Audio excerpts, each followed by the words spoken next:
عزیز دوستوں، بزرگوں اور بھائیوں، ہماری زندگی کے اندر ایک اہم پہلو جس سے ہم بڑی تکلیف کا شکار ہو جاتے ہیں اور بعض اوقات اذیت ناک حد تک وہ بات چلی جاتی ہے، وہ ہوتا ہے لوگوں کا باتیں کرنا۔ لوگ ایک دوسرے کے بارے میں تبصرہ کرتے ہیں، گفتگو کرتے ہیں۔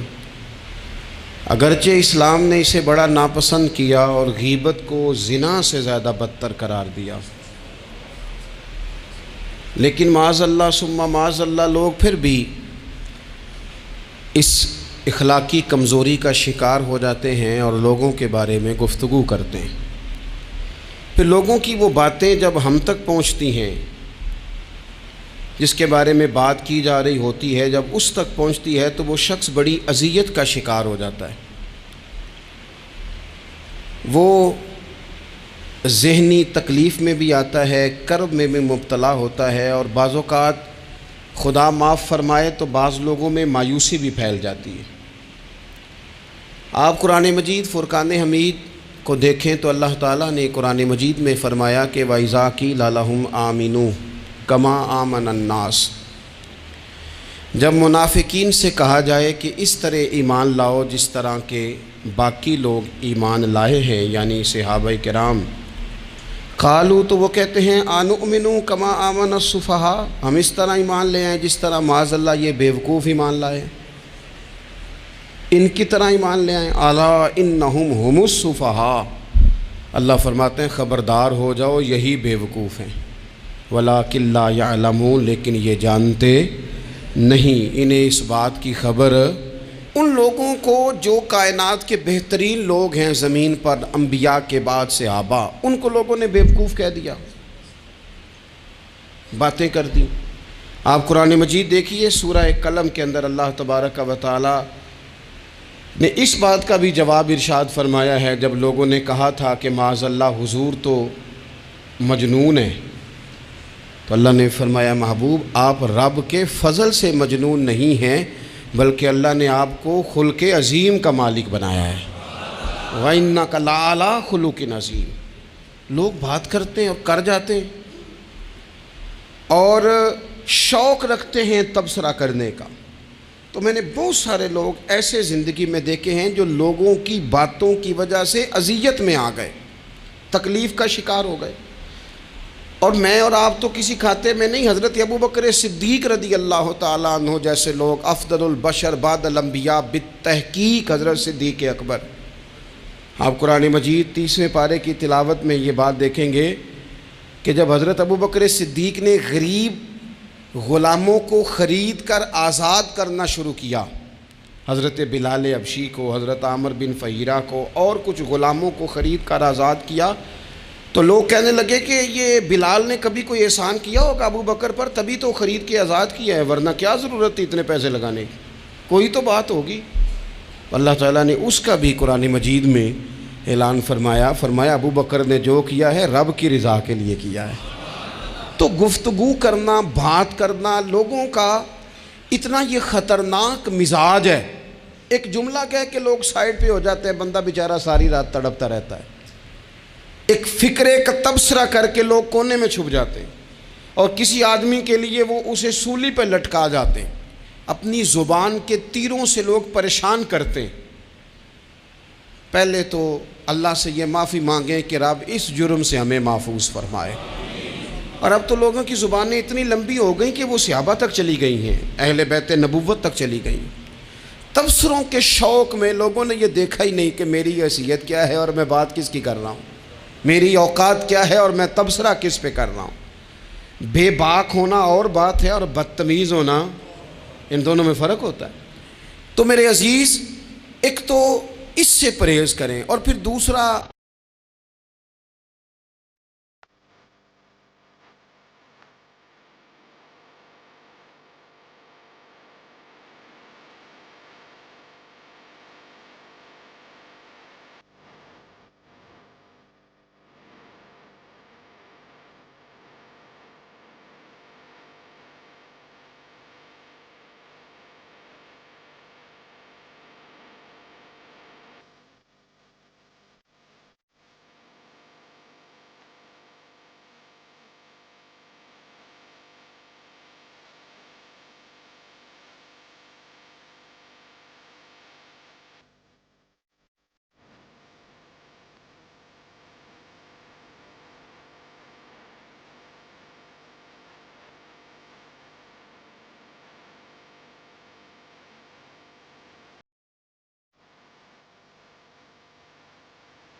یہ تو کریں گے. اب ہوتا کیا ہے، ہم اس کا نفسیاتی اثر لیتے ہیں، ہم اس کا اثر لیتے ہیں. میں اکثر کہتا ہوں سارے لوگ ہی کانوں کے کچے ہوتے ہیں، کچھ تھوڑے زیادہ ہوتے ہیں، کچھ تھوڑے کم ہوتے ہیں. اور بعض لوگ کہتے ہیں اتنے لوگ فلانے بندے کی بات مانتے ہیں. تو میں نے کہا دنیا میں تو آج بھی کافر زیادہ ہیں، کافر زیادہ ہیں، شیطان کے پیروکار آج بھی. تو زیادہ ہونا کوئی حق کی دلیل ہے ہمیشہ؟ یہ کیا بات ہوئی کہ فلانے کی اتنے لوگ بات مانتے ہیں؟ یہاں تو میں نے یہ دیکھا ہے اس معاشرے میں کہ جھوٹے سے جھوٹا آدمی، اس کے بھی فالوور ہوتے ہیں. دغے باز سے دغے باز بندہ، اس کے بھی گویوں کے فالوور، اداکاروں کے فالوور، فلانے کے فالوور. اس کا یہ تو بھئی انسان کا مزاج ہے. ہر بندہ کانوں کا کچا ہے، کوئی تھوڑا زیادہ کچا ہے، کوئی تھوڑا کم کچا ہے. تو باتیں تو ہوگی، لوگ منہ میں زبان رکھتے ہیں تو گفتگو تو کریں گے.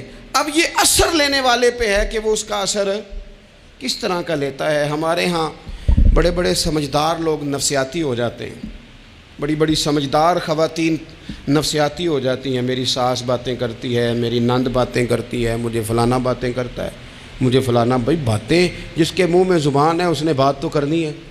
اب آپ نے کیوں یہ دعویٰ کر لیا ہے کہ آپ اتنے اونچے چلے جائیں کہ آپ کو بات ہی کوئی نہ کرے؟ کیا حرج ہے اس میں؟ اگر کوئی آپ کو بات کر دے تو کیا ہیں ہم؟ کسی نے کر لی تو پھر کیا ہوا؟ اس کا اتنا اثر قبول کرنا کہ ساری رات سونا ہی نہ، پریشان ہو جانا. اور بعض لوگ ایسے ہیں جنہیں اتنی باتیں نہیں ہوتی جتنی انہیں ٹینشن ہوتی ہے. یعنی وہ دو بندے کونے میں کھڑے ہیں تو میری ہی بات کر رہے ہیں. اور بھائی وہ اتنا اہم نہیں ہے، انہیں کوئی اور کام بھی ہو سکتا ہے، تیری بات ہی انہوں نے کرنی. بلا وجہ لوگ سمجھتے ہیں کہ میں بڑا اہم آدمی ہوں، وہاں بھی مجھ پہ تبصرہ ہو رہا ہے، یہاں بھی ہو رہا ہے. اس پہلو سے باہر آئیں، اس کمپلیکس سے نکل آئیں. ابن حزم کہتے ہیں کہ مصر میں ایک تاجر بڑا کامیاب ہو گیا تھا، بڑا کامیاب تاجر ہو گیا. تو زندگی میں جتنے لوگ بھی کامیاب ہوتے ہیں ان سے حسد ہوتا ہے. اس سے بھی اس کے ارد گرد کے لوگوں نے حسد شروع کیا. اب تاجروں نے پلاننگ کی کہ اسے خراب کیسے کرنا ہے. وہ ایک دن اپنے گھر سے نکلا، سفید کرتا سفید پگڑی باندھ کے باہر. اب 5-6 لوگوں نے پہلے سے منصوبہ بندی کی ہوئی تھی. ایک صاحب اسے ملے، کہنے لگے ماشاءاللہ آج تو سفید کرتے پر سبز امامہ، سبز پگڑی بڑی ہی اچھی لگ رہی ہے. تو وہ ہنس کے کہنے لگا لگتا ہے آپ سو کے اٹھ کے آئے ہیں، پگڑی تو میری سفید ہے. اس نے کہا چلو پگڑی تو سبز ہی ہے، باقی آپ نہیں مانتے تو آپ کی مرضی. وہ آگے بڑھا. تو اب کیونکہ پلاننگ تھی تو ایک شخص اور ملا. اس نے کہا کیا بات ہے، سفید کرتے پر آپ کا پیلے رنگ کا امامہ کیا جچتا ہے. اس نے کہا یار کو خدا کا خوف کر. ہنس کے کہا کیا ہو گیا، تیری اینک کا نمبر تو نہیں تبدیل ہونے والا ہوا؟ اور بھائی میں نے تو سفید کرتا اور سفید ہی امامہ باندھا ہے. اب 2-3 لوگوں کی دفعہ تو وہ مسکرایا، لیکن وہ ڈھیر سارے لوگوں نے منصوبہ بندی کی تھی. وہ جب چوتھے کے پاس گیا تو اس نے بھی کہا کہ کیا بات ہے سفید کرتے پر پیلے رنگ کے امامے کی. اس نے کہا پیلا کہاں ہے؟ اب وہ غصے ہونے لگا. اب وہ چھٹے کے پاس گیا تو اس نے کہا جناب کیا بات ہے سفید کرتا اور کالا امامہ. اب وہ غصے میں اتنا باولا ہوا کہ پہلے ہنسا پھر رویا. پھر اسے سمجھ نہ آئی کہ دکان کا تالا کس چابی سے میں نے کھولنا ہے. بس وہ شام ہوئی تو اس بیچارے کو بچوں نے روڑے مارنے شروع کر دیے. وہ اتنی تکلیف میں آ گیا کہ لوگ اسے پاگل کہنے لگے. کیوں؟ اس لیے کہ لوگ منصوبہ بندی، افواہ تھی نا کہ میری طبیعت خراب ہے، تو لوگوں نے حال پوچھ پوچھ کر بیمار کر دیا. لوگوں کی باتیں، لوگوں کے تبصرے، لوگوں کے کومنٹس. بولے امام شافعی فرمانے لگے لوگوں کی باتیں پتھروں کی طرح ہوتی ہیں، یہ روڑوں کی طرح ہوتی ہیں. اگر انہیں کمر کے اوپر رکھ لو گے نا تو یہ تمہاری کمر توڑ دیں گی، اور اگر تم ان کو اپنے پیروں کے نیچے رکھ لو گے تو تمہارا قد اونچا ہو جائے گا. بس دنیا میں وہ لوگ پریشان ہوتے ہیں جو لوگوں کی باتوں کو کندھوں پر سوار کر لیتے ہیں. جو پیروں کے نیچے رکھے، جو پاؤں کے نیچے رکھے، ان کا قد. وہ پرانے زمانے میں نا عارف رومی رحمۃ اللہ علیہ فرماتے ہیں کہ ایک بیل گائے گر گئی تھی کنویں کے اندر. تو اب وہ لوگ اس کو نکال تو نہیں سکتے تھے، تو انہوں نے اس طرح کیا کہ مٹی ڈالنی شروع کر دی کہ اب بدبو آئے گی، پریشانی ہوگی، تو اس کو بند کر دیتے ہیں اندر ہی کنویں کو. کنواں نئی جگہ پہ کھود لیتے ہیں. انہوں نے جب اس کے اندر مٹی ڈالی نا تو وہ گائیں جو تھی وہ مٹی جھاڑ کے تو مٹی کے اوپر آ گئی. انہوں نے پھر مٹی ڈالی تو وہ تھوڑی اور اوپر آ گئی. اور مٹی ڈالی تو اور وہ مٹی ڈالتے گئے اور گائیں وہاں سے کنویں سے باہر آ گئی. لوگوں نے دفن کرنا چاہا, وہ باہر نکل آئی. اور میرے بھائی, لوگ بھی اپنی باتوں میں دفن کرنا چاہتے ہیں, لیکن یاد رکھنا جو چمکنے والے تھے وہ چمکتے ہی رہے. جن کو اللہ نے عزت دی تھی ان کی گھٹائی کوئی نہیں سکا. اتنی لمبی زبانیں کھول کے لوگوں نے صحابہ کے بارے میں باتیں کی. باتیں ہو رہی ہیں, لوگ جن کو دبانا چاہتے تھے. آج نہیں صوفیاء کی مخالفت شروع ہوئی, ان کے زمانے میں بھی ہوئی. ان کے دور میں ان کے خلاف کتابیں لکھی گئیں. لکھنے والے خدا جانے کہاں ہیں, اور داتا صاحب ہو رہی ہے, خواجہ صاحب ہو رہی ہے. حضور غوث اعظم کے ان کے زمانے میں بھی ایسا نہیں ہوا کہ بڑی خوشی سے لوگوں نے آگے بڑھ کے پھول ڈالے ہوں. ان کے دور میں باقاعدہ جتھے تیار ہوئے, جتھے, اور پورا کام کیا گیا. اور ویسے بھی اگر کوئی شخص آپ کا مخالف ہی نہیں ہے تو پھر آپ کو چمکنے کا مزہ کیسے آئے گا؟ کوئی تو مخالف ہو نا, کوئی تو ہو نا جو کوئی بات کرے. دیکھیں نا, اگر اندھیرا نہ ہو, رات نہ ہو, تو بلب کی کوئی اہمیت رہ جائے گی؟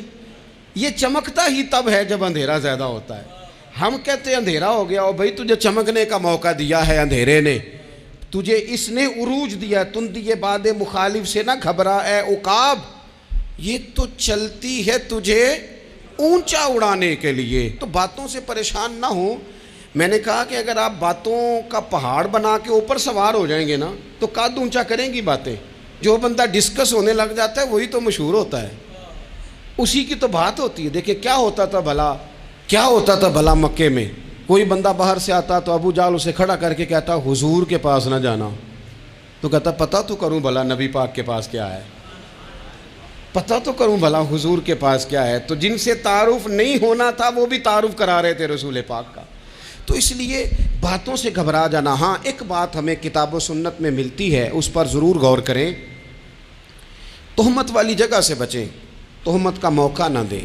مطلب بلا وجہ ہی اپنے لیے بحث کا دروازہ کھولنا یہ درست نہیں ہے. اپنے لیے ہم نا دروازے کھول لیتے ہیں بحث کے, مفت کی بحث ہو رہی ہے, فلانا بھی ڈسکس کر رہا ہے. کچھ چیزیں ایسی ہوتی ہیں جو سب کی سمجھ کی نہیں ہوتی, وہ سب کے سامنے ڈسکس کرنا ضروری نہیں ہوتا. حضرت سیدنا ابو ہریرہ رضی اللہ تعالیٰ عنہ فرمایا کرتے تھے, مجھے نبی پاک علیہ السلام نے علم کی 2 تھیلیاں دی ہیں, میں نے ایک کھولی ہے تمہارے سامنے, ایک کھولی ہے, دوسری نہیں کھولوں گا. اس لیے کہ ہر بندے کو بات اس کے ظرف کے مطابق کرنی چاہیے. تو موقع نہ دیں. نبی پاک صلی اللہ علیہ وسلم نے فرمایا, اس بندے نے اپنی, یہ بخاری میں موجود ہے, فرمایا اس نے اپنی عزت اور اپنی جان کو محفوظ کر لیا جو فتنے والی جگہ سے بچ گیا. جہاں تہمت لگ سکتی ہے اس جگہ سے بچیں. جان بوجھ کے لوگوں کو موقع نہ دیں باتیں کرنے کا, جان بوجھ کے موقع نہ دیں. جامع ترمذی کے اندر حدیث موجود ہے, حضرت سیدنا عمر فاروق رضی اللہ تعالیٰ عنہ نے ایک موقع پر اجازت مانگی تھی نبی پاک صلی اللہ علیہ وسلم سے. عرض کیا, یا رسول اللہ صلی اللہ علیہ وسلم, مجھے آپ اجازت دے دیں, میں عبداللہ بن ابی سلول کی گردن اڑا دوں, یہ منافق بار بار آڑے آتا ہے, بار بار تکلیف دیتا ہے, آپ مجھے اجازت دیں میں اسے قتل کر دوں. تو اب وہ چونکہ کلمہ پڑھتا تھا, ساتھ تو رہتا ہی تھا نا, بہت سارے لوگ اسے مسلمان جانتے تھے. تو حضرت سیدنا عمر فاروق رضی اللہ تعالیٰ عنہ نے اجازت چاہی, کہ یا رسول اللہ صلی اللہ علیہ وسلم, اگر آپ مجھے اجازت دے دیں, یہ ترمذی میں موجود ہے, یعنی آپ اس جگہ سے بچیں جہاں تہمت لگ سکتی ہے, جہاں بلا وجہ کسی شخص کو شر پھیلانے کا موقع مل سکتا ہے. یا رسول اللہ مجھے اجازت دے, میں عبداللہ بن ابی سلول کی گردن اڑا دوں. تو نبی پاک صلی اللہ علیہ وسلم نے فرمایا کہ عمر, اگر میں تمہیں ایسا کرنے کی اجازت دوں گا تو لوگ کہیں گے کہ وہ اپنے قریبیوں کو انہوں نے مروانا شروع کر دیا ہے, ساتھ والوں کو ہی مروانا شروع, لوگ تو اسے مسلمان سمجھتے ہیں نا. تہمت والی جگہ سے. بلکہ بخاری شریف میں اسی طرز کا ایک اور پیغام بھی ہمارے لیے موجود ہے. یہ جو حرم شریف آج ہمارے سامنے ہے نا, بیت اللہ شریف, اس میں ایک پیچھے مقام ہے جس کو حتیم کہا جاتا ہے. یہ خانہ کعبہ کا حصہ ہے. حضور صلی اللہ علیہ وسلم کے اعلان نبوت سے پہلے جب قریش مکہ نے اسے تعمیر کیا نا دوبارہ سے, تو انہوں نے چندے کا کوئی اس طرح کا مزاج بنایا تھا کہ اس بندے سے پیسے لینے ہیں جس کے بالکل ہی جائز ہوں. اس ترتیب سے انہوں نے خانہ کعبہ کی تعمیر کی کہ پھر وہ ساری تعمیر نہ کر سکے, حتیم باہر رہ گیا. تو نبی پاک صلی اللہ علیہ وسلم نے ایک دن فرمایا, بخاری میں موجود ہے, حضور فرمانے لگے, عائشہ, اگر تمہاری قوم جاہلیت کے قریب نہ ہوتی کیونکہ ابھی قریب جاہلیت چھوٹی ہے نا، ابھی لوگوں نے کلمہ پڑھنا شروع کیا ہے۔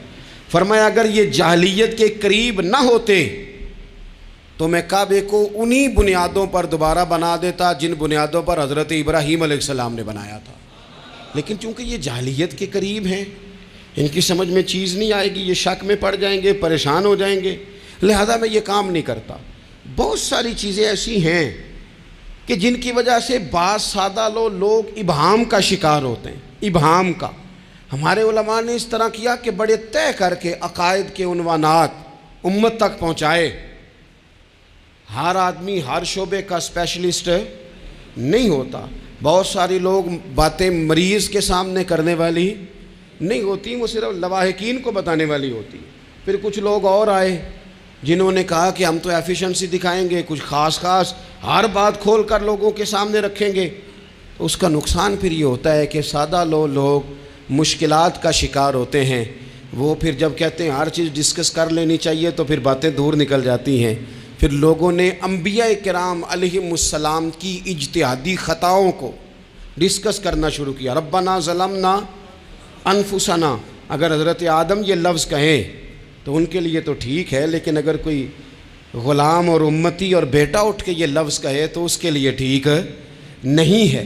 تو میرے عزیز ایسے کام نہ کریں جس کی وجہ سے بلا وجہ بحث کا۔ ہمارے یہاں کچھ لوگوں کو شوق ہے خبروں میں رہنے کا، وہ ایسی باتیں چھیڑتے ہیں جن سے نہ وہ خبروں میں رہ سکیں۔ میں نے دیکھا ہے وہ کہتے ہیں جی میں نے کوئی انوکھی بات کرنی ہے۔ بھئی انوکھی بات کرنے سے بندہ مشہور تو ہو جاتا ہے۔ ہمارے زمانے میں مشہور ہی وہ ہوتا ہے جو دوسروں سے ذرا ہٹ کے بات کرے، انوکھی کرے۔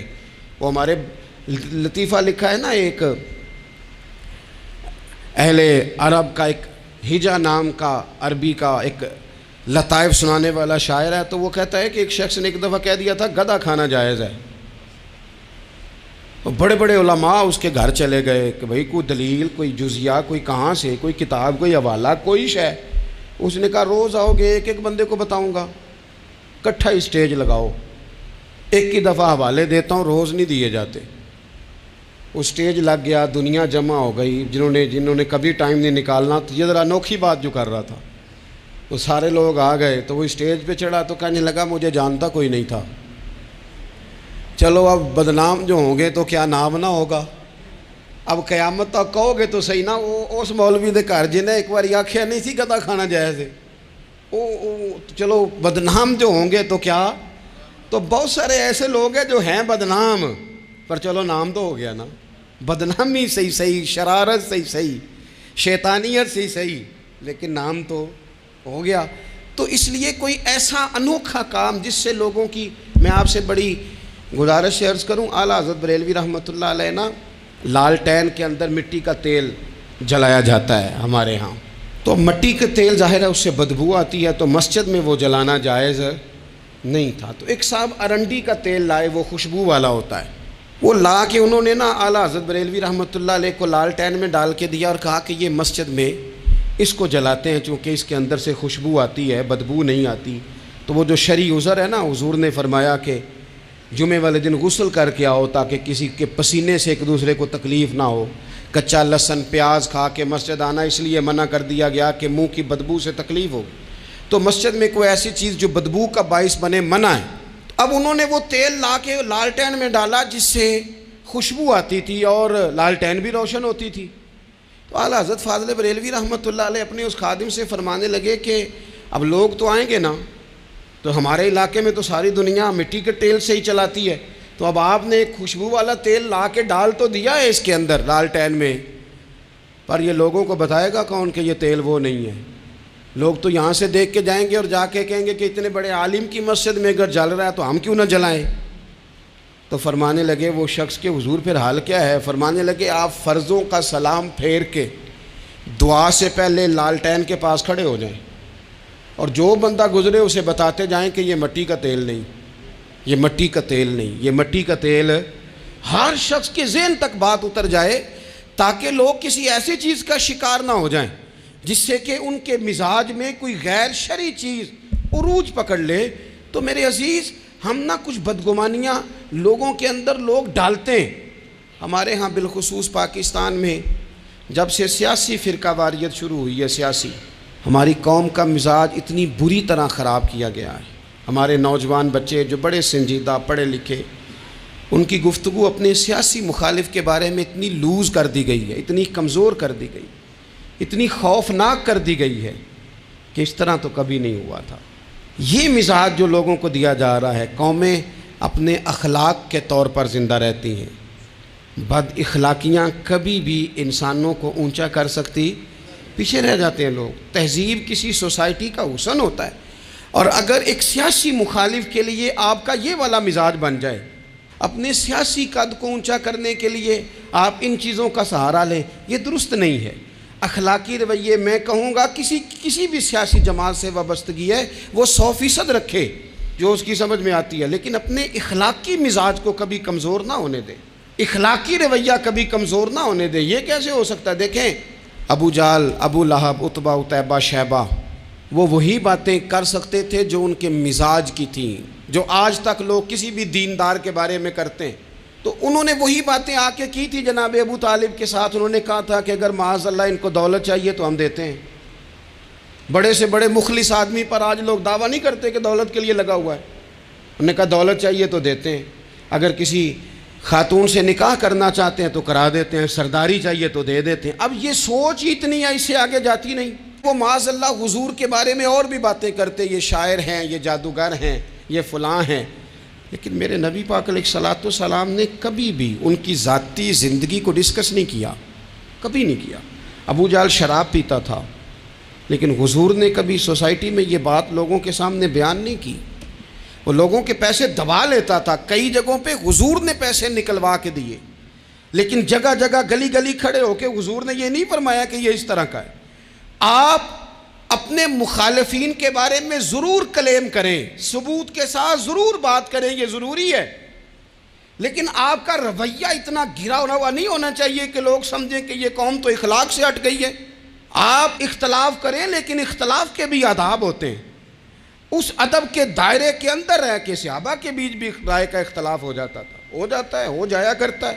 حضور اس اختلاف کو قبول کرتے، بھئی ہو جاتا ہے رائے کا اختلاف اپنوں میں، لیکن اس کے اندر انسان توہین پہ اتر آئے، اس کا لہجہ اس طرح کا ہو جائے جس طرح کی بازاری گفتگو کی جاتی ہے، تو محسوس ہوتا ہے کہ یہ تربیت کا فقدان ہے. یہ لہجے باوقار لوگوں کے نہیں ہوا کرتے. لہجے کو کبھی برا نہ ہونے دیں، انداز کو. لوگ آپ کو چھیڑیں گے، اپنی جگہ پہ کھینچ کے لانے کی کوشش کریں گے، بڑا کچھ لوگ کریں گے، لیکن آپ اپنی جگہ سے آپ تبدیل نہیں ہوں گے. آپ کہیں گے یار میرا ایک معیار ہے، میری ایک حیثیت ہے، میں اپنی حیثیت چھوڑ سکتا؟ میں اپنی حیثیت نہیں چھوڑ سکتا. ہر بندے کو آپ ڈسکس کریں گے. تو تہمت والی جگہ سے ضرور بچیں، بدگمانی سے ضرور بچیں، لیکن ہر شخص کو اس کے معیار کے مطابق اتر کا جواب دینا یہ باوقار لوگوں کا سٹیٹس نہیں ہوتا. وہ کہتے ہیں جا بات کر جا کے، تو کون ہوتا ہے تیری بات کرے اب ہم ہر شخص کے منہ لگیں؟ یہ کیسے ہو سکتا ہے؟ نبی پاک صلی اللہ علیہ وسلم گزر رہے تھے، صحیح بخاری میں موجود ہے. آپ کی اہلیہ حضرت صفیہ رضی اللہ تعالیٰ عنہ آپ کے ساتھ تھیں. رات کا وقت تھا، حضور گزر رہے تھے، تو صحابہ کچھ کھڑے تھے، تو حضور نے ایک کو بلا کے کہا کہ یہ میری بیوی ہیں، صفیہ ہیں. عرض کرنے لگے حضور مجھے میری ماں روئے، میں کوئی آپ کے بارے میں بدگمانی کرتا؟ تو حضور نے جواب میں کیا کہا؟ محبوب فرمانے لگے جس طرح رگوں میں خون گردش کرتا ہے نا، شیطان بھی اسی طرح ہی گردش کرتا ہے. گویا حضور بتا رہے ہیں کسی وقت بھی بدگمانی پیدا کر دیتا ہے. میں تمہیں بتا رہا ہوں کہ اپنی اہلیہ کے ساتھ جا رہا ہوں، میری بیوی ہے. کوشش کریں کہ آپ اس جگہ سے بچیں جہاں باتیں ہو رہی ہوں. اور اس پہلو پہ تیسری گزارش اس عنوان پر یہ ہے کہ اگر کسی کے بارے میں باتیں ہو رہی ہوں تو فٹافٹ اس کا حصہ بننے کی کوشش نہ کریں، بلکہ آپ کے پاس جب تک کوئی شرعی ثبوت نہیں ہے تب تک آپ اس بات کا حصہ نہ بنیں. ہمارے ہاں بات ہو رہی ہوتی ہے تو 2-4 بندے دوڑ کے نا اپنا بھی حصہ ڈالتے ہیں. بلکہ میں بڑی ذمہ داری سے یہ بات عرض کروں گا، بات لمبی ہوتی تب ہے جب کوئی بندہ درمیان میں کہہ دیتا ہے نا نہیں تجھے تو تھوڑا پتہ ہے، تھوڑا میں بھی کرتا ہوں. وہ کئی دفعہ وعدہ معاف گواہ بن جاتا ہے، جا کے دوسروں کو خبر کرتا ہے اس نے یہ کہا ہے. حالانکہ بندہ اس سے پوچھے کہ اگر انہوں نے کہا تھا تو اتنا سجن تھا تو وہاں جواب دے کے کیوں نہیں آیا؟ تجھے چاہیے تھا وہیں جواب دیتا، وہیں جا کے جواب دے دیتا ایک بزرگ کی خدمت میں ایک دفعہ حاضر تھا، ایک بڑے عالم تھے، تو ان کے پاس آ کے ایک شخص نے کہا کہ فلاں آدمی آپ کے بارے میں یہ بات کر رہا تھا، تو وہ ہنس پڑے، فرمانے لگے پھر آپ کہاں تھے؟ کہنے لگے میں وہیں تھا۔ فرمانے لگے میرا اور آپ کا رشتہ کس طرح کا ہے؟ کہنے لگا جی میں تو شاگرد ہوں، ارادت مند ہوں۔ تو فرمانے لگے پھر آپ میرے پاس سوال لے کے آ گئے ہیں، آپ نے وہاں جواب کوئی نہیں دیا۔ فرمانے لگے اب تو میرے سامنے بیٹھ، پہلے اس سوال کا جواب میں تجھے دوں، پہلے تجھے قائل کروں، اگر تو قائل ہوتا نا تو پھر تو یہ بات لے کے میرے پاس نہ آتا، پھر تو وہاں تو کلیئر کر آتا، تیرے اندر کجی ہے، تو بات کا حصہ بنا ہے، اور میرے نزدیک اس سے بڑا تو مجرم ہے کہ تو نے بات کو سنا ہے، وہ تو کوئی ہے، اور تو اپنا تھا، تو نے اپنا ہو کے یہ باتیں سنی، تو نے ہاں کی، تو وہاں بیٹھا رہا، تو اپنا تھا۔ اور حضور نے فرمایا محبت تو بندے کو اندھا بہرا اور گونگا کر دیتی ہے، جو کسے دا عاشق ہوئے ہوتے گل اسے دی کرد ہے، 100 مکر بہانے کر کے وہ دے ہی مرنے مرد ہے۔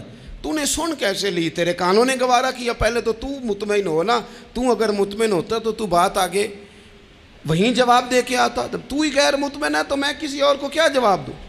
تو مدد کریں اپنے بھائی کی اس معاملے میں کہ اگر آپ کلیئر ہیں تو پھر آپ اسے وہیں کلیئر کریں، کہیں یار میری بات سن، یہاں تک تو بات ٹھیک ہے، اس بات کا میں گواہ ہوں، یہ ہو سکتی نہیں۔ اور نبی پاک کا یہ طریقہ ہے، مسند امام احمد بن حنبل میں حدیث موجود ہے، حضرت عبداللہ ابن مسعود رضی اللہ تعالیٰ عنہ، کمال آدمی حضرت عبداللہ ابن مسعود، حضور نے فرمایا عبداللہ ابن مسعود سے قرآن سیکھا کرو، یہ اسی طرح پڑھتے ہیں جس طرح میرے اوپر نازل ہوا تھا۔ حضرت عبداللہ ابن مسعود کو نبی پاک علیہ السلام نے فرمایا درخت پہ چڑھ کے ذرا میرے لیے مسواک تو اتار دو۔ حضرت عبداللہ ابن مسعود کی پنڈلیاں پتلی پتلی تھی، ٹانگیں پتلی تھیں، وہ درخت پہ چڑھے، ہوا چلی تو کپڑا تھوڑا ہٹ گیا، تو بعض لوگ ان کی پتلی پنڈلیوں کا مذاق اڑانے لگے، معاذ اللہ، دیکھو کیسی باریک باریک پنڈلیاں ہیں، کیا انداز ہے۔ اب حضور بیٹھے ہیں نا، تو انہوں نے جو بات کی تھی وہ بات بھی درست تھی، پنڈلیاں واقعی پتلی تھیں، اور کوئی بھی اس انداز میں دیکھتا تو شاید مسکراتا۔ جب انہوں نے کہا نا دیکھو پتلی پنڈلیاں، تو حضور نے ہمارے لیے طریقہ کیا چھوڑا، ہمارے لیے سیرت کیا چھوڑی۔ حضور سید عالم فوراً ارشاد فرمانے لگے، نبی پاک فرمانے لگے چپ کرو، تم میرے عبداللہ کی پنڈلیوں کو پتلا پتلا کہہ رہے ہو نا، قیامت کے دن جب میزان لگے گا اور ان پنڈلیوں کا تمہیں وزن پتہ چلے گا، پھر پتہ چلے گا میرے عبداللہ کی شان کیا ہے۔ یہ بڑی وزنی پنڈلیاں ہوں گی، جب ان کا میزان پر وزن تلے تو آپ دفاع کریں۔ نبی پاک صلی اللہ علیہ وسلم نے فرمایا اگر کسی جگہ تیرے بھائی کی عزت پر حملہ ہو رہا تھا اور تو بچانے پر قادر تھا اور تو نے اس کی عزت سے اس شر کو روک دیا، کہا نہیں یار ایسی بات نہیں ہے، تم غلط کہہ رہے ہو، فرمایا اگر تم کسی کی عزت کا دفاع کرو گے تو فرمایا جہاں تمہاری عزت خراب کی جا رہی ہوگی رب وہاں تمہاری عزت کا دفاع فرمائے گا، اللہ تمہاری عزت کا محافظ بن جائے گا۔ لیکن ہم کیا کرتے ہیں، ہم لوگ باتیں کر رہے ہوتے ہیں تو ہم ان باتوں میں ایک بات اور شامل کرتے ہیں، ہم ان باتوں میں ایک بات اور شامل کر لیتے ہیں اور انداز اختیار کر لیتے ہیں، اور جو آپ کے حق میں ہے اس نے مخالف نہیں ہونا، اور جو مخالف ہے اس نے کبھی حق میں چھوڑیں۔ آپ کس کو قائل کر رہے ہیں؟ جس کی سمجھ میں آتی ہے وہ قبول کرے، نہیں آتی تو دروازہ کھلا ہے، کہیں اور تشریف لے جائے۔ ہمارا یہ مزاج بن گیا کہ بلا وجہ کی وضاحتیں بھی بندے کو کمزور کرتی ہیں، بلا وجہ ہم کمزور پڑ جاتے ہیں، تھوڑے بے نیاز ہو جائیں، چھوڑیں کچھ بے نیاز بنے، طبیعت کوئی بے نیاز، ہم نہ بے نیاز نہیں ہوتے، ہر بات کو سوچتے ہیں، ہر بات کی وہ جی وہ فلانے نے پتہ کیا کہا ہے، تو بڑی معذرت سے بالخصوص خواتین کا مسئلہ ہوتا ہے، وہ کہتے ہیں پوری دسو، نہیں دسو نے آکھیا کی، بھئی آپ نے کیا کرنا ہے، اس کے لیے پھانسی کا حکم لگانا ہے آپ نے، چھوڑ دیں، بات ہو گئی ختم ہو گئی۔ اپنی زندگی میں تھوڑی سی بے نیازی بھی پیدا کریں، تھوڑی سی بے نیازی، ہر ایک کی بات سننا، ہر ایک کی بات پر غور کرنا، ہر بندے پر تبصرہ شروع کر دینا، وہ تو تکلیف آ جائے گی۔ وہیں سے جہاں سے بات شروع کی تھی پھر وہیں لاتا ہوں کہ باتوں کا اثر لیں لیکن صرف خیر کی باتوں کا اثر لیں، لیکن صرف اچھے لوگوں کی باتوں کا، ہر ایک کی بات کا اثر لوگے، لوگ دو قدم نہیں چلنے دیں گے۔ اور دوسرا میں آپ کو بڑی ذمہ داری سے عرض کرتا ہوں، ہم ویژن والے لوگ ہیں، ہماری 1400 سال کی تاریخ ہے، ہم ویژن والے لوگ ہیں۔ یہ نہیں ہے کہ ادھر ایک بندہ آیا تو تھوڑی سی ہم اس کے پیچھے چلے جائیں گے، پھر کل ایک اور آئے گا تو تھوڑا سا اس کے پیچھے چلے جائیں گے۔ یہ تو وہ لوگ ہوتے ہیں جن کے پیچھے بنیاد نہیں ہوتی۔ اور جن کی پوری بنیادیں ہونا. وقت زیادہ ہو گیا ورنہ میں آپ کو اپنی سند پڑھ کے بتاتا کہ ہماری سند امام بخاری تک کیسے جاتی ہے اور امام بخاری کی رسول پاک تک کیسے جاتی ہے. یہ تو ایک تسلسل ہے. تو اس لیے بڑی جلدی آزمائش کا شکار نہ ہوا کریں. باتیں کس لیے ہیں؟ جو بندہ ویلا ہے اس نے بھی 4 باتیں تو ہر بات کا اثر نہ لیں. بالخصوص جوانوں سے کہتا ہوں ٹارگٹ اچیو کرنے کے لیے سب سے پہلے تو مقاصد کا تعین کرے جانا کے دور پھر اس پہ لگ پڑے. باتیں ہوتی رہیں گی لیکن باتوں کو پشت پہ سوار نہیں کرنا. باتوں کو پاؤں کے نیچے رکھنا ہے. قد اونچا ہو جائے گا, قد اونچا ہو جائے گا. پشت پہ سوار کرو گے تو گردن ٹیڑھی کر دیں گے.